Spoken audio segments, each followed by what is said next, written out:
कर्पूर गौरम करुणावतारम संसार सारम भुजगेन्द्रहारम सदा वसंतम विद्यारविंदे भवम भवानी सहितं नमामि मंदारमाला कलितालकाये कपालमालांकित सुंदराय दिव्यंबराय च दिगंबराय नमः शिवाय च नमः शिवाय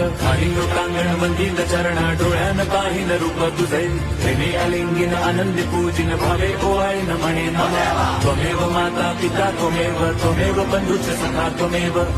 विद्या द्रवणं त्वमेव सर्वं मम देवदेव कायेन वाचा मनसेन्द्रियैर्वा बुद्ध्यात्मना वा प्रकृति स्वभावात् करोमि यद्यत् सकलं परस्मै नारायणायति समर्पयामि अच्युतं केशवं राम नारायणं कृष्णदामोदरं वासुदेवं हरिं श्रीधरं माधवं गोपिका वल्लभं जानकी नायकं रामचन्द्रं भजे हरे राम हरे